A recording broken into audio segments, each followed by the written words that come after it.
पत्रकार परिषदेत खेकडा दाखवल्याप्रकरणी रोहित पवार अडचणीत येण्याची शक्यता। पेटाकडून रोहित पवारांची निवडणूक आयोगाकडे तक्रार। राष्ट्रवादी शरदचंद्र पवार पक्ष भिवंडीच्या मोबदला सातारा काँग्रेसला देण्याची शक्यता। सातारा काँग्रेसकडे गेल्यास पृथ्वीराज चव्हाण यांच्या गळ्यात उमेदवारीची माळ। भाजपचा उमेदवार नसेल तर निवडणुकीत काम करणार नाही, कल्याणमधल्या भाजप पदाधिकाऱ्यांनी व्यक्त केलाय निर्धार।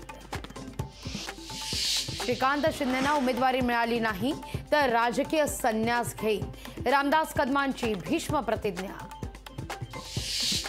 भ्रष्टाचाराचे आरोप असणाऱ्यांनी भाजपमध्ये यावं, अन्यथा तुरुंगाचे दरवाजे खुले, केंद्रीय राज्यमंत्री रामदास आठवले यांचं वादग्रस्त वक्तव्य।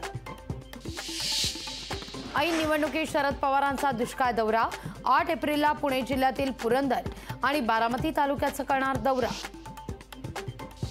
मराठा समाजातील 43% महिला मोलमजुरी करतात, तर बालविवाहाचं प्रमाण 13%वर।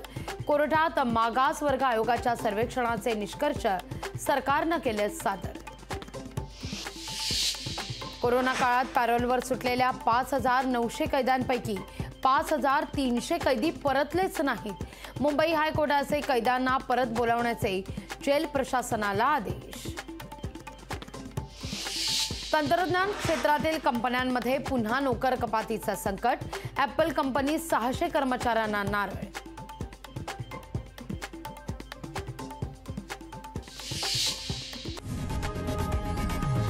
लोकशाही मराठी ऐका, पहा, जागरूक रहा।